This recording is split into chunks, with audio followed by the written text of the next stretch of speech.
Сотрудничество с учетом культурного и исторического наследия каждого. Такой формат партнерства странам евразийского пространства предлагает автономная некоммерческая организация «Евразия».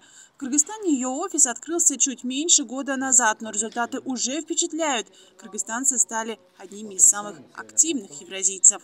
Кыргызстан является одним из крупнейших, ну скажем, друзей Евразии в том плане, что большая часть проектов Евразии именно реализуется в Кыргызстане. Даже некоторые страны, которые представлены в Евразии, к сожалению, пока еще не продвигали некоторые проекты. В частности, Евразийский лицей. Под реконструкцию именно в Евразийский лицей в Кыргызстане, в частности в Бишкеке, была передана 27-я школа, и в настоящий момент проводится реконструкция. Также школа в Баткенской области. Евразия в своей работе делает акцент на развитии образования молодежи. Так, в прошлом году Кыргызстан получил 100 школьных автобусов, оснащенных по современным стандартам безопасности. Сейчас они курсируют по отдельным регионам страны и доставляют детей до учебных заведений. Реализуется программа «Территория детства». Это отдых детей из евразийских стран в оздоровительных лагерях Черного моря. Так формируется крепкая дружба у подрастающих евразийцев. У компании очень много проектов, направленных на поддержку молодежи. Для них есть масса возможностей. Это и программа «Лидеры Евразии», это и программа «Послы дружбы народов», это и программа «Сетевой университет» на базе МГИМО, это и программа по стажировкам, которая проводится в технопарках стран Евразии.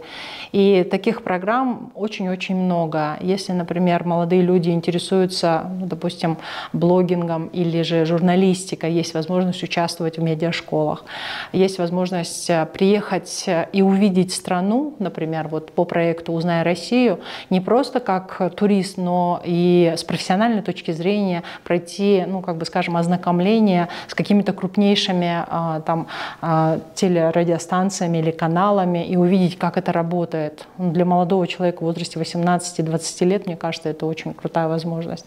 Евразия – это не только про возможность участвовать в проектах компании, это еще и возможность реализовать свою инициативу. 20 идей кыргызстанцев уже воплощены в жизнь благодаря евразийской грантовой программе. Грантовые такие возможности были представлены молодым людям в возрасте от 18 до 35 лет, то есть это были молодежные гранты по 8 направлениям деятельности Евразии.